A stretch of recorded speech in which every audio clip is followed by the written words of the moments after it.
নমস্কার বন্ধুরা, আমার আজকের রেসিপি নিরামিষ লাউয়ের কোপ্তা কারি। অনেকে লাউ খেতে চায় না, এইভাবে লাউয়ের কোপ্তা তৈরি করলে সবাই খুব ভালোবেসে খাবে। আমি একটা গোটা লম্বা লাউ নিয়েছি, লাউটা মাঝখান থেকে অর্ধেক করে কেটে নিচ্ছি। অর্ধেকটা লাউয়ের কোপ্তা তৈরি করব। লাউয়ের মুখটা কেটে বাদ দিয়ে খোসা ছাড়িয়ে ভালো করে ধুয়ে পরিষ্কার করে নিচ্ছি। গ্রেটারের এই দিকটা দিয়ে লাউটাকে আমি গ্রেট করে নিচ্ছি।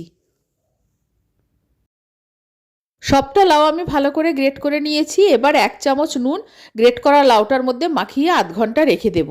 লাউয়ের ভেতরে প্রচুর জল থাকে, সবটা জল বেরিয়ে যাবে।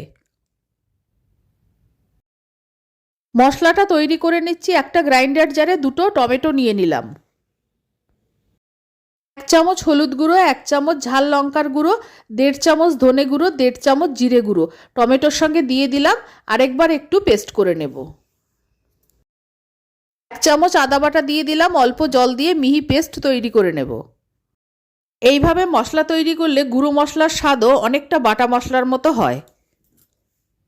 লাউটা নুন দিয়ে মাখিয়ে রেখেছিলাম, আধ ঘন্টা হয়ে গেছে। এবার লাউটাকে আমি হাতে নিয়ে মুঠো করে চিপে চিপে জলটা বার করে দেব। জলটা খুব ভালো করে বের করতে হবে। এইভাবে জলটা বের করে দিয়ে লাউটাকে আমি অন্য পাত্রে নিয়ে নিচ্ছি।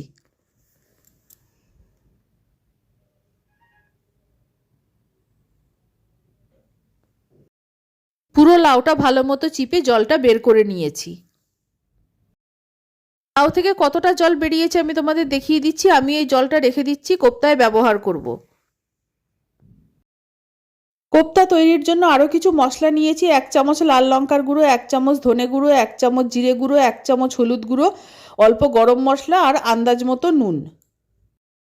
প্লেটের এই সব মশলাগুলো আমি লাউয়ের ওপর দিয়ে দিলাম। আমি এখানে 5 চামচ বেসন নিয়েছি, এই বেসনটা লাউয়ের ওপর দিয়ে দিলাম।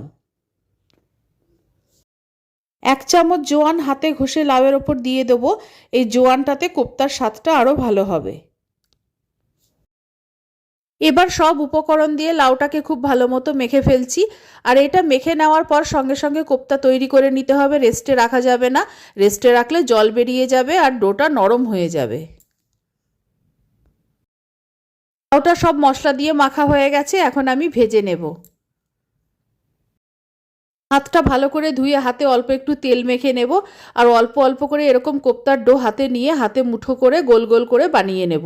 আর যেহেতু হাতে তেল মেখে নিয়েছি, একটুও হাতে লেগে থাকবে না। কড়াইতে সাদা তেল গরম করে নিয়েছি, এবার কোপ্তাগুলো দিয়ে দিচ্ছি। রোজের রান্নায় আমি একটু কম তেল ব্যবহার করি, তাই কম তেলে মিডিয়াম ফ্লেমে আমি কোপ্তাগুলোকে ভেজে নিচ্ছি। কোপ্তাগুলো কড়াইতে দিয়ে সঙ্গে সঙ্গে নাড়বার দরকার নেই। একটা দিক হয়ে গেলে তারপর আস্তে আস্তে উল্টে দিতে হবে। কম তেলে কোপ্তাগুলো খুব ভালোভাবে ভাজা হয়ে গেছে, আমি এগুলো তুলে নিচ্ছি। এইভাবে বাকি কোপ্তাগুলোও ভেজে নেব। ফোড়নের জন্য নিয়েছি একটা তেজপাতা, 1 চামচ সাদা জিরে, একটা এলাচ, 1 টুকরো দারচিনি আর অল্প একটু হিং। কড়াইতে আরও একটু সাদা তেল দিয়ে দিয়েছি। এবার তেলের মধ্যে ফোড়নটা দিয়ে দিলাম। ফোড়নটা ভাজা হয়ে গেছে, এবার গ্রাইন্ডারে করে রাখা মশলাটা আমি তেলের মধ্যে দিয়ে দিলাম। এই একটা মশলা দিয়েই কোপ্তাটা রান্না হবে। গ্রাইন্ডারে লেগে থাকা মশলাটা অল্প জল দিয়ে ধুয়ে মশলার মধ্যে দিয়ে দিলাম। এবার মশলাটা তেল ছাড়া পর্যন্ত আমি কষিয়ে নেব। মশলাটা খুব ভালো মতো কষানো হয়ে গেছে। মশলা কষানোর সময় আমি নুন ব্যবহার করিনি, কারণ লাউয়ের কোপ্তা তৈরি করার সময়ও আমি নুন দিয়েছি। আর লাউটা গ্রেট করে নেওয়ার পর নুন দিয়ে মাখিয়ে রেখেছিলাম। সেই লাউ থেকে চিপে যে জলটা বেরিয়েছে সেই জলটা আমি ফেলবো না। এই জলটাই আমি কোপ্তার গ্রেভি তৈরির জন্য ব্যবহার করছি। এতে লাউয়ের সব পুষ্টিগুণ রয়েছে, তাই জলটা ফেললাম না। জলটা দিয়ে দেওয়ার পর মশলাটা একবার ভালো মতো নেড়ে মিশিয়ে দিচ্ছি। গ্রেভিটা ফুটে ওঠা পর্যন্ত আমি অপেক্ষা করব। এবার গ্রেভির মধ্যে 1 চিমটি গরম মশলা দিয়ে দেব। গ্রেভিটা ভালো মতো ফুটে গেছে, এবার স্বাদটা বাড়ানোর জন্য 1 চামচ ঘি দিয়ে দিলাম। নিরামিষ রান্না তাই অল্প চিনি দিলাম। গ্রেভিটা খুব ভালো মতো ফুটে গেছে, এবার ভেজে রাখা সব কোপ্তাগুলো আমি গ্রেভির মধ্যে দিয়ে দিচ্ছি। সব শেষে কিছুটা কুচনো ধনেপাতা দিয়ে দিলাম। এবার মিনিট 2 হাই ফ্লেমে ফুটিয়ে নেব। লাউয়ের কোপ্তা রান্না হয়ে গেছে, আমি তোমাদের দেখাচ্ছি। একটা কোপ্তাও ভাঙেনি, সবকটা কোপ্তা গোটা আছে। নিরামিষের দিনে এরকম লাউয়ের কোপ্তা থাকলে আর কেউ কিছু চাইবে না, সব ভাত খাওয়া হয়ে যাবে। নিরামিষের দিনে ভাত বা রুটির সঙ্গে খাওয়ার জন্য তৈরি হয়ে গেছে আমার নিরামিষ লাউয়ের কোপ্তাকারি। তোমরা এই রেসিপিটা বাড়িতে বানিয়ে দেখতে পারো, খেতে খুবই ভালো লাগবে।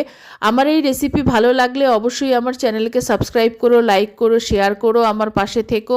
আর আমার নতুন পুরনো সকল বন্ধুদের আন্তরিক ধন্যবাদ ও ভালোবাসা জানিয়ে আমি আমার ভিডিও শেষ করছি। সকলকে অসংখ্য অসংখ্য ধন্যবাদ ও ভালোবাসা রইল।